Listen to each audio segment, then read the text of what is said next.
IPL 19వ సీజన్లో పడుతూ లేస్తూ సాగుతున్న సన్ రైజర్స్ హైదరాబాద్ మరో మ్యాచ్కు సిద్ధమైంది. శనివారం జరిగే double హెడర్లో Punjab కింగ్స్తో తలపడబోతోంది.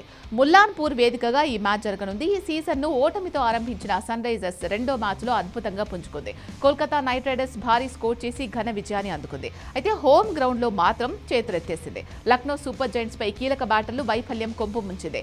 Abhishek Sharma, Ishan Kishan Head fail అవ్వగా క్లాసన్, నితీష్ రెడ్డి ఆదుకున్నారు. వారిద్దరూ ఆదుకోకుంటే ఘోర పరాజయం పాలయ్యేది. టాప్ ఆర్డర్లో నిలకడలేమి మైనస్ గా మారింది. అభిషేక్ కోల్కతాలో మ్యాచ్లో మాత్రమే ఆడగా అటు ఇషాన్ కిషన్ కూడా వైఫల్యాల బాట వీడలేదు. నితీష్ రెడ్డి ఒక్కడే కాస్త పర్వాలేదు అనిపిస్తున్నాడు. క్లాసన్ కూడా ఫామ్ లోకి వచ్చాడు. గత మ్యాచ్లో అవకాశం ఇచ్చినా లివింగ్ స్టోన్ అంచనాలు అందుకోలేదు.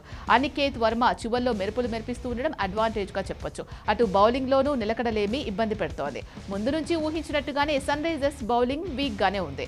ఉనాద్కత్, హర్షల్ పటేల్ తో పాటు నితీష్ రెడ్డిపైనే పేస్ భారం ఉంది. ఎహసాన్ మలింగా కూడా రాణిస్తున్నాడు. స్పెషలిస్ట్ స్పిన్నర్ లేకపోవడం పెద్ద మైనస్. బలమైన బ్యాటింగ్ లైనప్ ఉన్న పంజాబ్ కింగ్స్ ను వారి హోమ్ గ్రౌండ్ లో కట్టడి చేయడం సన్ రైజర్స్ బౌలర్స్ కు సవాల్గా భావిస్తున్నారు. ఇదిలా ఉంటే పంజాబ్ కింగ్స్ మాత్రం మంచి ఫామ్ లో ఉంది. ఆడిన 3 మ్యాచ్ల్లో 2 విజయాలు అందుకోగా మరో మ్యాచ్ వర్షంతో రద్దయింది.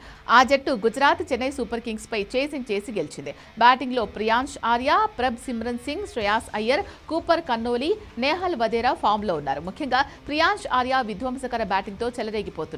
బౌలింగ్ పరంగానూ పంజాబ్ నిలకడగా రాణిస్తోంది. Bartlett, Vijay Kumar Vyshak, Marco Jansen తో పాటు అర్షదీప్ సింగ్ పేస్ అటాక్ లో రాణిస్తున్నారు. స్పిన్నర్ చాహల్ కీలక సమయాల్లో వికెట్లు తీస్తూ ఉండడం అడ్వాంటేజ్ గా చెప్పొచ్చు.